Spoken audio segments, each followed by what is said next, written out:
Soy Elena Estavillo y es un placer darles la bienvenida a otro episodio de Hablemos del Futuro, un espacio del Centro I para la Sociedad del Futuro donde provocamos las ideas, el encuentro y la reflexión.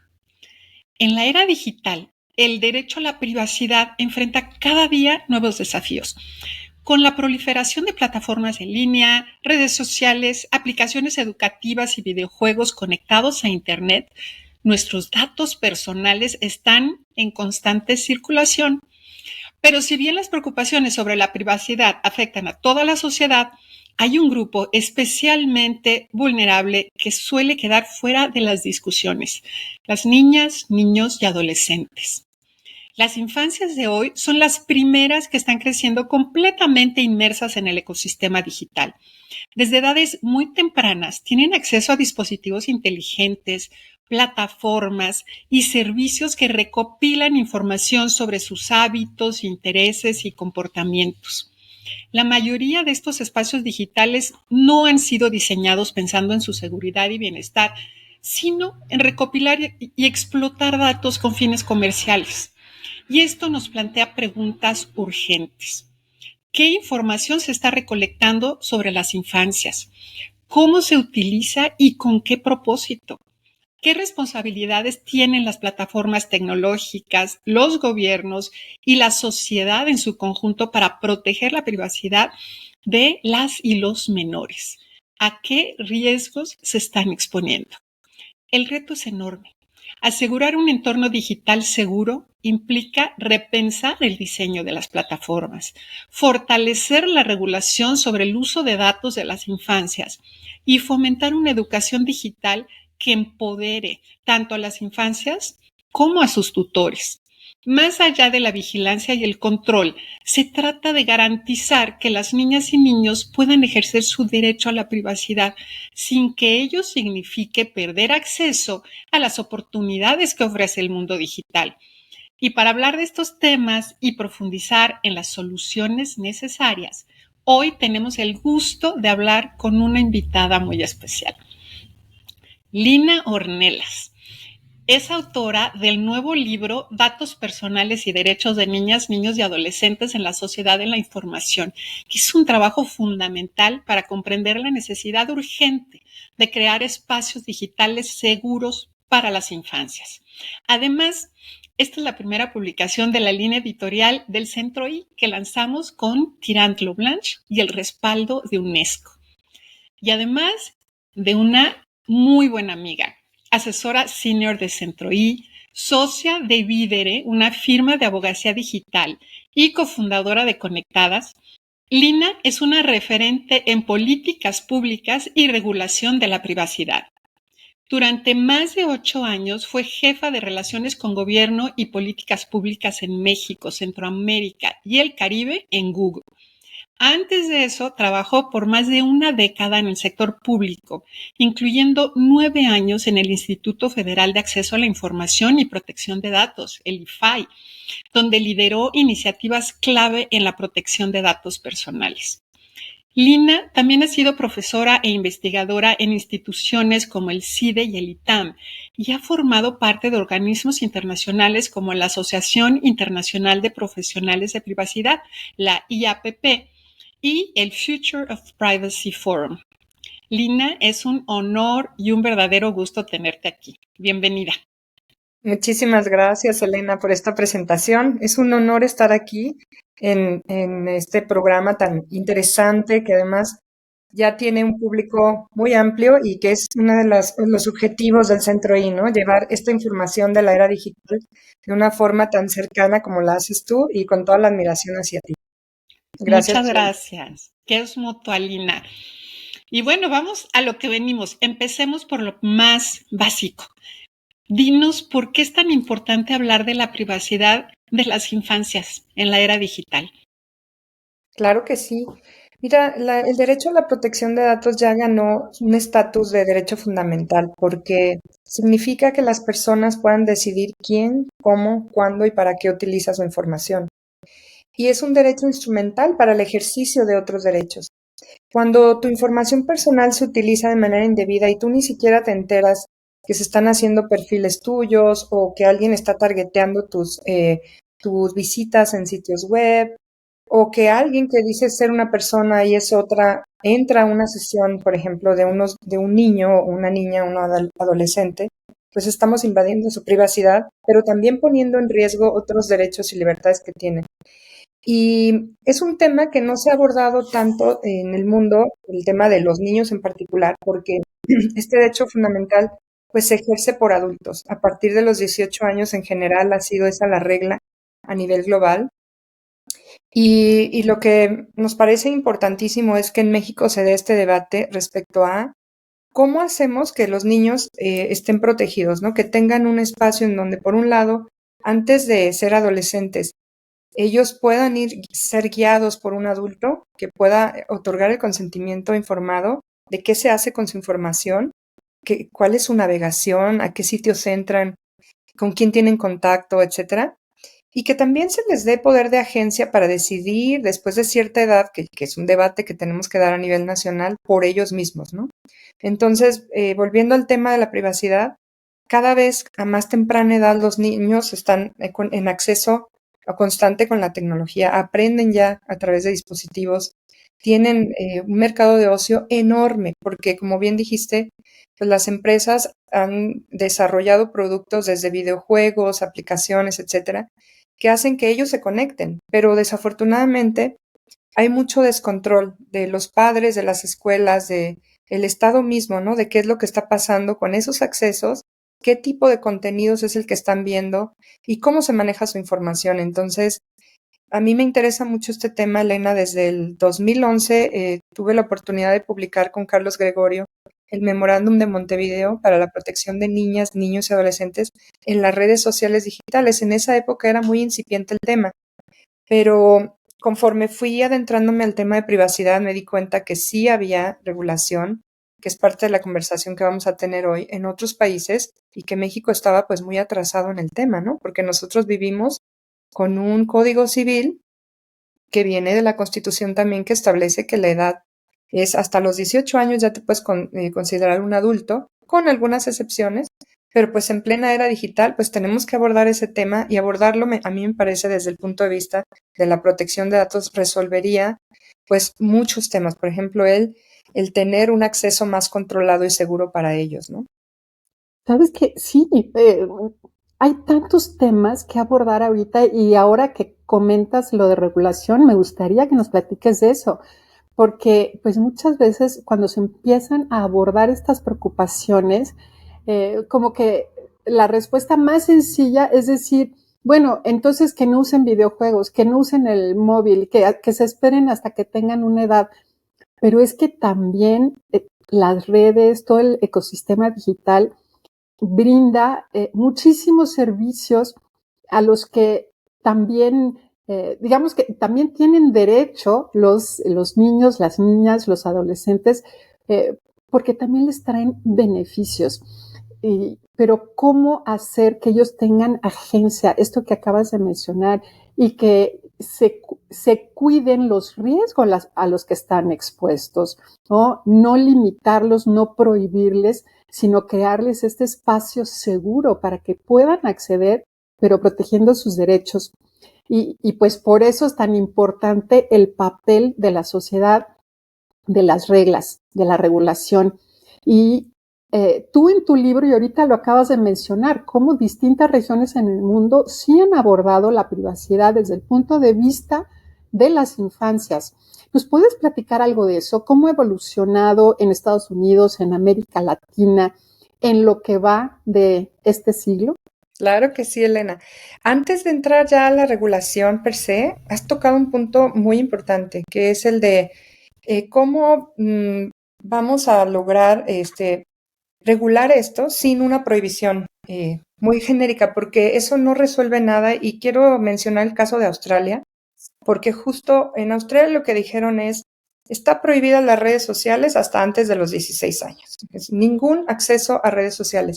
Cuando está demostrado por la comunidad de psicólogos y de los expertos en salud mental, que también los jóvenes necesitan, es la etapa en la que más necesitan socializar. Entonces, no puedes ir contra algo que en su vida están requiriendo, ¿no? Entonces, ya la implementación se está viendo en la práctica que es súper compleja. Los niños van a buscar otras formas, ¿no? Y sobre todo ya adolescentes, porque a partir de los 12 años ya tienen cambios hormonales y físicos que los hacen tener otras necesidades también. Y pues están burlando la norma, o sea, están buscando los dispositivos de los tíos, de las primas, ¿no? Van a las casas y hacen, entran a redes sociales, inventan una edad y eso genera un problema todavía más grande. Y por otro lado, creo que debemos involucrar la misma Convención de los Derechos del Niño de la ONU, dice que hay que tomarlos en cuenta cuando se tomen decisiones en relación a sus derechos. Y en este tipo de discusiones, Elena, han estado ausentes los niños. O sea, aquí es súper importante que se les pregunte, por un lado, qué cosas ven negativas, si se sienten seguros o no, abrir unos debates, porque ellos mismos pueden dar más consejos. Yo te aseguro que una niña de 12, 13 años puede saber más que un legislador en Australia, ¿no? Hoy en día. Sí. Entonces, eso por un lado. Y ya entrando ya a este viaje de la regulación, pues sí contarte que Estados Unidos fue pionero en el tema de sacar una regulación que tiene que ver con cómo proteger la información personal de niños, niñas y adolescentes, incluso prohibir que antes de los 13 años se pueda recabar si no es con el consentimiento parental y que tenía que comprobarse a través de las plataformas. Fíjate qué interesante, la COPA, que es esta ley en Estados Unidos por sus siglas en inglés, que es la Children's Online Privacy Protection Act, nació en el 98, Google nació en el 98. Entonces fue en el momento en el que empezaron a explotar, lo doy como ejemplo, ¿no? Pero pues sí, las plataformas digitales, las redes sociales, el acceso al Internet. Entonces, en Estados Unidos se dieron una tarea de regularlo.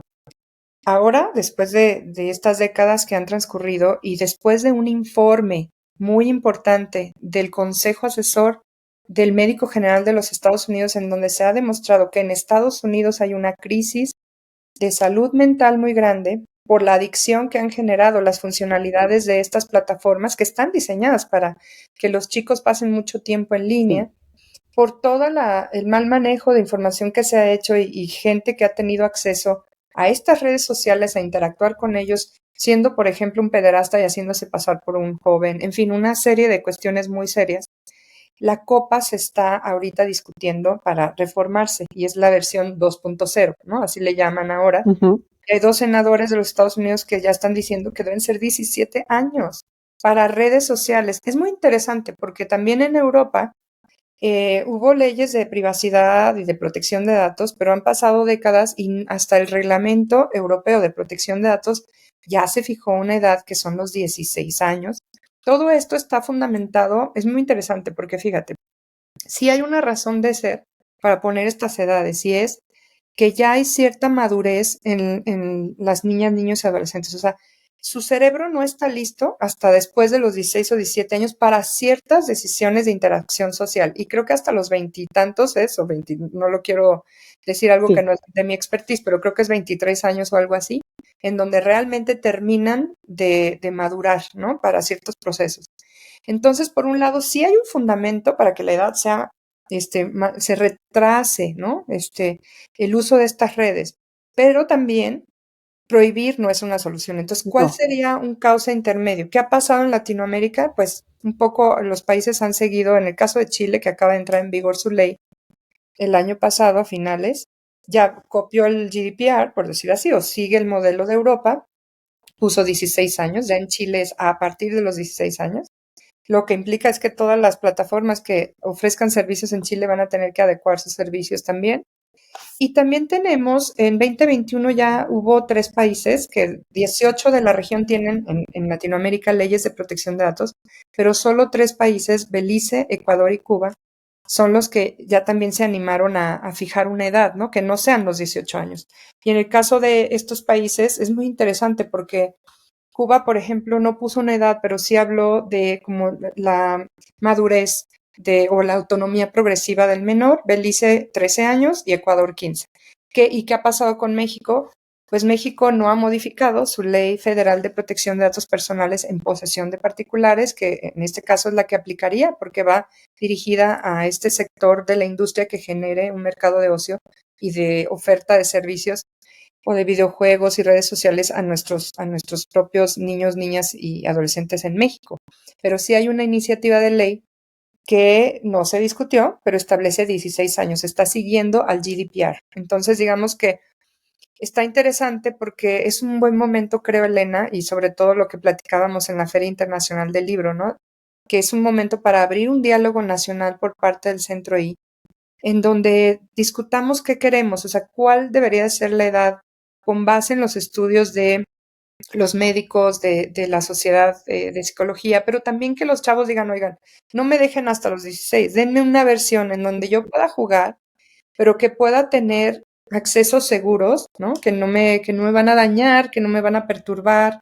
Yo creo que se puede encontrar una cosa intermedia, Elena. Entonces, Claro que sí. pero no dejar para después esta discusión, ¿estás de acuerdo?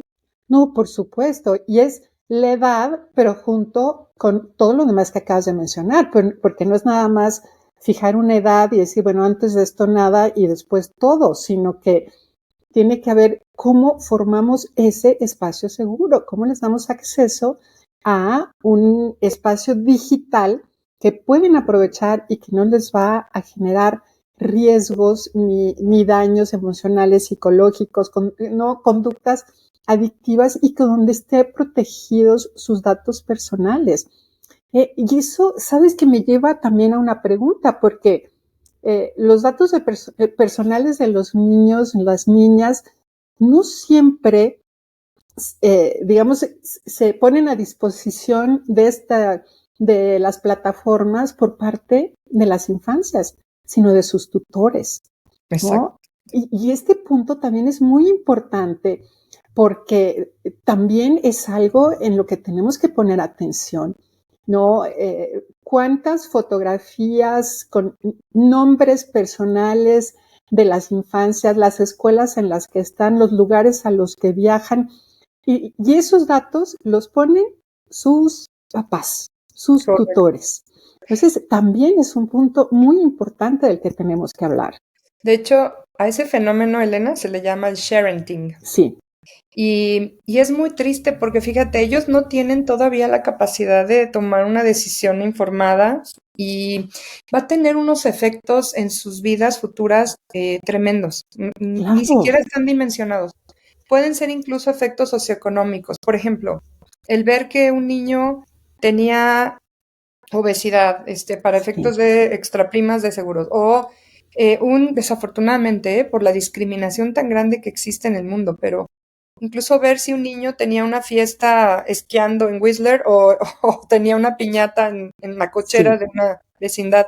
Esto es tremendo, tremendo, porque de verdad los padres no cuidan eso y por eso es un esfuerzo multiactor, porque hay muchas partes involucradas y tenemos que tomar una decisión como sociedad, digamos, no es una discusión aislada. Y lo que tú dijiste antes también es muy relevante. Mira, está por un lado las leyes de privacidad que van a proteger esa información, que sea proporcional, que sea lícita, que se avise qué se va a hacer con ella, que se aloje en bases de datos con medidas de seguridad. Pero también está surgiendo nueva regulación, como bien sabes, Europa fue pionero con esta regulación de servicios digitales, que lo que dice es, los diseños tienen que ser seguros por defecto. Y, por ejemplo, se meten a detalles tan específicos que ya en Estados Unidos también la COSA, que es la nueva regulación con K, ¿no? Lo que está pidiendo esta regulación en Estados Unidos es que para que los niños estén seguros en línea, tienen que ofrecerse servicios que puedan permitir desactivar funcionalidades, por ejemplo, que generen adicción. Sí. Y eso tiene que estar visible y claro en las políticas para que la gente sepa este producto, así como dice desde el cigarro, ¿no? Que antes se decía, no es una locura la responsabilidad civil, imponer responsabilidad civil objetiva a plataformas. No lo es realmente en cierto sentido, porque cuando tú vendes el tabaco tienes que decir que te puede dar cáncer. Y lo mismo hay diseños que son muy, muy novedosos y muy innovadores para hacer que tú sigas consumiendo, pero provocan daños tipo el que se denomina ahora madriguera de conejo. ¿Qué significa eso? Que es como Alicia en el País de las Maravillas, que llegaba a un lugar donde quería seguir estando ahí y entrando otra vez y entrando otra vez. Entonces, cuando un niño ve un contenido que le interesa, si la plataforma no tiene un diseño seguro, ni una interfaz que muestre contenidos de acuerdo a su edad, por ejemplo, va a haber violencia explícita. Y si le llama la atención un video de violencia explícita, entra a ese video y va a buscar más información sobre eso y le va a volver a dar más información o sobre armas o sobre drogas. Pero en cambio, si haces un diseño seguro y controlado en los propios contenidos, si le gusta algo sobre los mayas, pues le va a dar más información sobre la cultura maya o sobre el Sí. fútbol o sobre los telescopios, ¿no? Por dar ejemplos.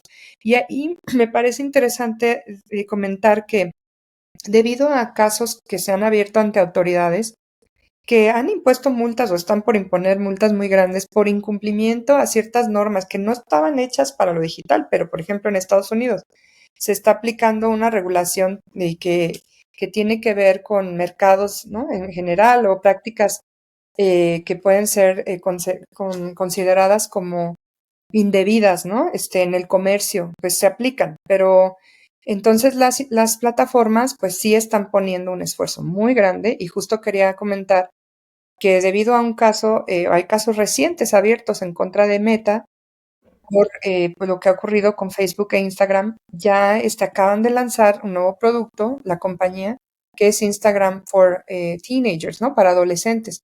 Y está muy interesante porque lo que hace es que sí le da a los padres como estas garantías que estaban pidiendo antes. Por ejemplo, las cuentas limitan quién pueden contactar a sus hijos, ¿no? Y ellos pueden ver Sí. como padres antes de que acepten a alguien, por ejemplo, ¿no? También hay una serie de cuestiones súper interesantes para evitar la adicción.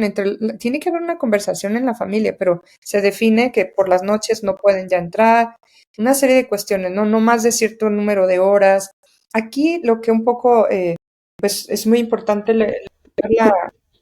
pues esta bandera de decir, oigan, láncenlo en todos los países, no nada más en los grandes mercados, ¿no? No, Sí. los usuarios de cualquier parte del mundo, siendo tan vulnerables a esa edad, cuando todavía no tienen la madurez para percibir las cosas, merecemos, y sobre todo los padres de niñas, niños y adolescentes, que también se lancen en nuestros mercados, ¿no? Entonces, bueno, Por son muchos temas supuesto. los que puse sobre la mesa, pero No, qué buenos ejemplos nos pones, o sea, de cosas muy prácticas que es posible hacer para tener un mejor entorno digital.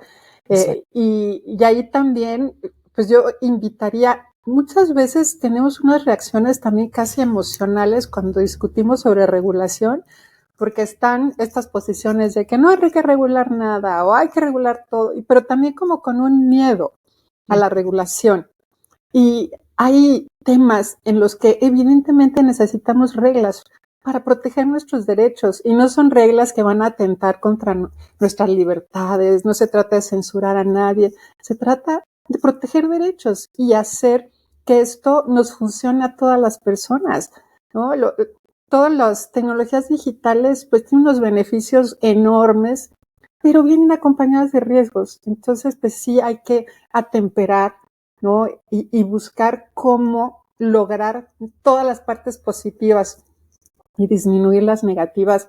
Y ese tipo de, ¿no? de productos de las empresas, pues por supuesto que las queremos tener en México, pero si no tenemos reglas en nuestro país que obliguen a eso, pues no hay el interés para ponerlas, ¿no? disponibles en nuestro Correcto. país, en Latinoamérica. Entonces también necesitamos, no podemos estar simplemente esperando como que nos llegue la ola, ¿no? De las reglas europeas de protección de datos, saber qué nos toca, sino que también hay que estar activos porque las empresas con los incentivos correctos ofrecen cosas muy buenas, ¿no? Correcto, Entonces, correcto. bueno, ¿cómo hacerlas disponibles también en nuestro país? Sí, y sobre todo, fíjate que una cosa muy importante es también tomar en cuenta que ¿qué estamos haciendo como sociedad para generar espacios de recreación para nuestros Sí, niños, niñas y adolescentes? Porque esos espacios los llena claramente la industria con sus finalidades, que son lícitas y demás de venta de productos y publicidad y lo que quieras, pero ¿qué hacemos nosotros como sociedad? Porque fíjense, también pensar qué adultos vamos a tener en el futuro o adultes, ¿no?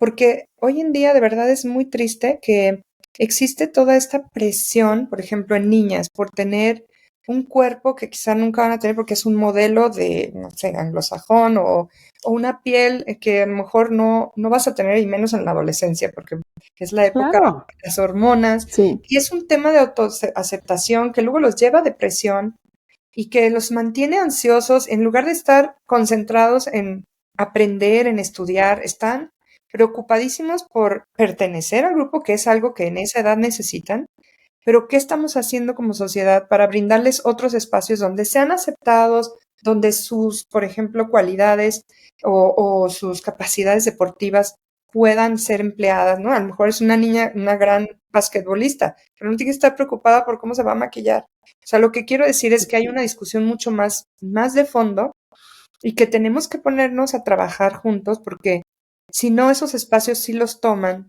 quienes saben que van a estar ahí horas y horas, ¿no? Porque desafortunadamente las cifras que nos dan los estudios y las estadísticas internacionales que están plasmadas en el libro son tremendas. O sea, de cada menor de 18 años en el mundo, uno de cada tres está conectado y 40% de ellos están solos en sus casas.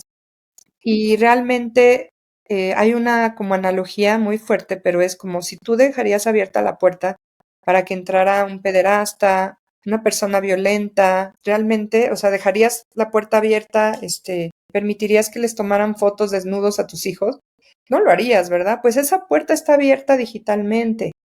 Entonces, realmente necesitamos mucha alfabetización también en todos los niveles y no es tan difícil, ¿eh? Armar una política pública así, pero se necesita voluntad y fíjate, qué interesante, para Europa ya es un tema político, o sea, de la agenda política, el de las niñas, niños y adolescentes, porque ellos tienen un enfoque de derechos y sí están preocupados por las nuevas generaciones. Como lo deberíamos tener Así en todos los lugares.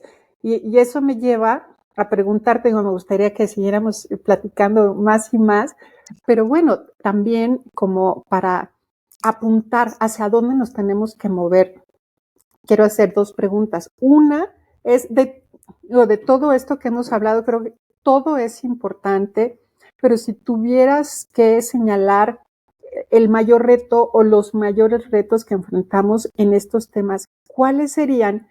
Y en específico, para el caso de México, para Latinoamérica, ¿qué acciones consideras que son imprescindibles para proteger la privacidad de las niñas, niños y adolescentes? ¿A dónde nos tenemos que mover? claro.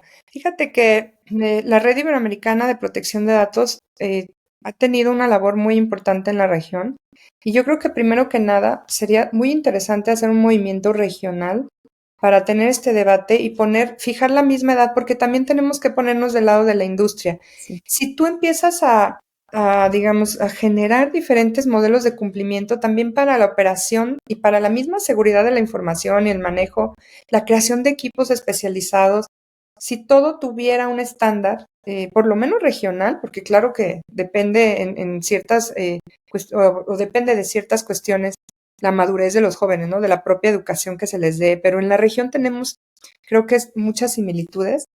Tener este debate, si son los 16 años, Sí. bueno, adelante, ¿no? Pero otro gran desafío es tomar en cuenta a las niñas, niños y adolescentes. Yo creo que podemos hacer la diferencia a nivel global para que por primera vez en el diseño de una ley que les afecte, ellos den ideas, porque estoy segura que van a tener de verdad ideas brillantes que nos puedan ayudar a tomar las mejores decisiones legislativas. Y luego, pues por supuesto, el compliance, es decir, un desafío muy grande es qué autoridades se van a encargar de vigilar que esto se cumpla. Y en México tenemos justo en puerta la discusión de cuál va a ser la autoridad en esta materia. Si va a quedar finalmente pues alojada en un tema de anticorrupción dentro de la Secretaría del tema, o si va a estar en Profeco, o quiénes van a tener, o si va a tener estas, pues sí, atribuciones de vigilancia y de control para el cumplimiento, porque si no, pues es letra muerta la ley. Pero también como sociedad, vuelvo a poner en la mesa, el desafío más grande creo es cuáles son los espacios de recreación que vamos a generar o qué política vamos a generar para que no tengan que depender tanto de la tecnología.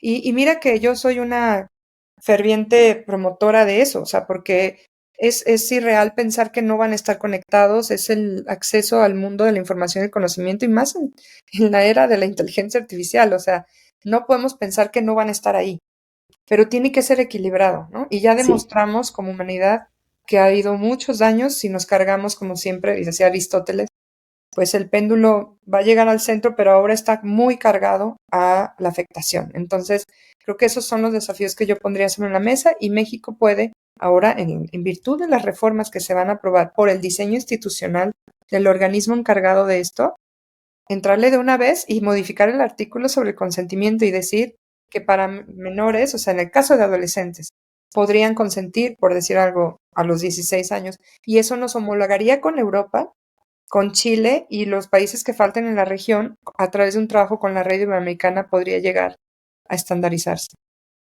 Me parecen puntos importantísimos y esto de también hacer peso, ¿no? Y estar alineados con nuestra región me parece fundamental, con América Latina, pero con Europa también, porque están muy adelantados en la protección de derechos. Entonces yo creo que también ese es un faro muy importante para seguir. Y comentaste el momento en el que estamos, ahora sí viendo hacia México, de redefinición institucional, porque sí me hace pensar, porque se ha comentado que pues al menos una parte de la protección de datos se podría ir a Profeco, que se encarga de proteger los derechos de los consumidores y son muy distintos, ¿no? El ámbito de los derechos que hay que proteger no son nada más, ¿no? Desde nuestro punto de vista como consumidores de servicios digitales, sino que hay muchísimos otros derechos, son derechos humanos, que entonces, ¿quién estaría encargado de protegerlos? ¿No? Me parece que es muy importante porque dependiendo de dónde pones la facultad, pues va a ser el enfoque que va a tener esos esfuerzos de protección hacia dónde se van a dirigir, ¿no? Sin duda. Pero fíjate, bueno, ya sería para otra charla, Sí. de Hablemos del Futuro, pero estaría todavía mejor en Profeco porque es un descentralizado y tendría cierta autonomía. Y esto tiene efectos para los convenios internacionales que hemos firmado, como el 108, y que tiene Sí. que ver con la competitividad del país y muchos otros temas, ¿no? Pero No, ya esa parte sí. sería un buen momento porque de ser un constitucional autónomo, por lo menos un descentralizado, ¿no? Por la Porque, autonomía y por la parte técnica, y en eso coincido totalmente. pero bueno, Uh-huh. hay mucho que hacer y creo Sí, que también abrir este debate va a ser muy sano, ¿no? Y que las escuelas, las asociaciones de padres de familia y los propios chavos estén involucrados. por supuesto. Pues en eso tendremos que poner manos a la obra en Claro Centro que I, sí. ¿no? Como ya empezamos. Así es, ya empezamos y hay que continuar y meternos a otros temas que hagan falta, pero pues es un debate interesante y ojalá México dé el paso aprovechando las reformas. No, no pasa nada, es un artículo, pero lo Claro, que va a traer consigo es que estén más protegidos y que puedan aplicarse estos nuevos productos de lleno, ¿no? Porque ahora, pues mientras, como dices tú, mientras no haya esa regulación, pues no van a ver por qué cumplir con eso, ¿verdad? así es. Pero bueno, Y pues bueno, con estos puntos pasamos a ahora, ¿no? Y como lo decimos, y ahora a algo completamente diferente. Pasamos a nuestra ronda relámpago. En esta dinámica donde nos gusta traer una palabra y tú nos contestas con la primera que te venga a la mente sin pensar demasiado. ok. Pues vamos. Niñas, Universo, datos, información valiosa, internet, conectividad, regulación, reglas claras, consentimiento, tu ser completo, derecho, habilitador, plataformas, posibilidades, educación, el mundo del conocimiento, protección. el paraguas. Muchas gracias. Buenísimo. Qué interesante, muy divertido. Esto siempre salen cosas muy interesantes en esta parte. ¿Verdad? Para nosotras mismas, ¿no? Claro, claro, claro. Bueno, pues entonces, y ahora ya, antes de concluir, siempre les pedimos a nuestros expertos invitados que compartan algunas recomendaciones. Y claro que en tu caso, la primera recomendación de lectura es que busquen tu nuevo libro. Repito el título: Datos personales y derechos de niñas, niños y adolescentes en la sociedad de la información. Así es. Publicado por Tirant Lo Blanche y coeditado por el Centro I, y está en el sitio web tanto de Tirant, también lo pueden buscar en un buscador abierto y los lleva a adquirirlo, y la verdad vale la pena para que podamos tener un piso mínimo para la discusión. Es una muy buena manera de empezar con información de mucha calidad, muy completa, profunda, de una especialista en el tema. Y una especialista muy, muy reconocida, no nada más en nuestro país. Eso lo tengo que decir. Gracias. Muchas gracias, Elena. Y bueno, también, como hay distintas formas de aprender cosas nuevas, de provocar la reflexión, recomiéndanos si tienes en mente una serie, una película que tengan que ver con el tema, para quienes quieran profundizar acerca de la privacidad y de la protección de los datos en la infancia. Sí, fíjate que hay una que es un documental más bien, que pues sí muestra algunos de los peligros que pueden enfrentar las infancias en la era digital. Va desde el ciberacoso hasta la explotación en línea. Se llama Childhood 2.0, es del 2020.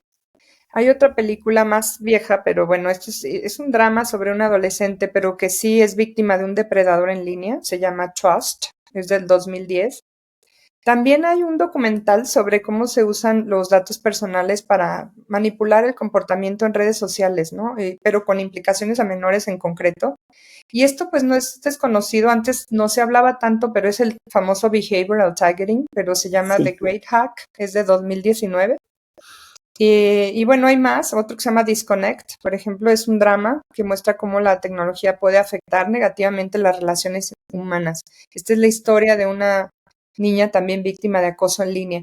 Y la verdad es que hay mucho por ahí también de cine experimental en México y de nuevas directoras. En el buscador ustedes pongan y van a encontrar un montón o una oferta grande, pero sí, no me atrevería a recomendar cosas que no he visto. Pero sí creo que más que eso, pues lo vemos todos los días en nuestras familias, ¿no? O sea, niñas o niños desconectados que ni siquiera saludan, que ya no tienen como esta forma de mirarte a los ojos y de estar conectados mucho tiempo, porque el tema de la atención ya es muy corta para ellos. Entonces lo vemos todos los días, no necesitamos nada más ir a fuentes, sino contactar y ver cómo estamos, ¿no? Como sociedad. Qué buenas recomendaciones. Es que es increíble todo lo que hay allá afuera, ¿no? En estos espacios digitales. Nuevamente, hay mucho de positivo, pero hay que saber dónde está lo que vale la pena y pues tener estos espacios seguros que protejan nuestros derechos. Claro que sí, Elena. Y pues muchísimas gracias por invitarme al programa y demos seguimiento a esto. Creo que falta mucha estadística, también quería añadir nada más al final. Es cierto. Faltan estudios más serios de cuáles son las afectaciones de la infancia mexicana, sobre todo para que veamos la importancia de ponernos a trabajar de ya. Totalmente. Sí, sí, coincido. Muchas gracias por mencionarlo también. Y pues bueno, muchísimas gracias por esta conversación, Lina. Estuvo interesantísima. Qué rico siempre platicar contigo, Elena. Gracias por invitarme. Y cerramos nuestro episodio de hoy, como siempre, con nuevas preguntas, reflexiones necesarias que son la semilla del conocimiento. Por hoy nos despedimos, pero la conversación sigue abierta, porque en el Centro I creemos en el poder transformador de la tecnología, desde la ética, la responsabilidad y la inclusión, con perspectiva de género y abrazando la diversidad. Hasta la próxima. Si te gustan nuestros contenidos y quieres apoyar el trabajo que hacemos en Centro I, entra a nuestra página centroi.org y haz un donativo. Te invitamos a seguirnos por nuestras redes, en X como Centro I-RG, en LinkedIn como Centro I para la Sociedad del Futuro, en Facebook como Centro I, en Instagram centroi.mx y también en nuestro canal de YouTube Centro I Sociedad del Futuro. Hasta la próxima.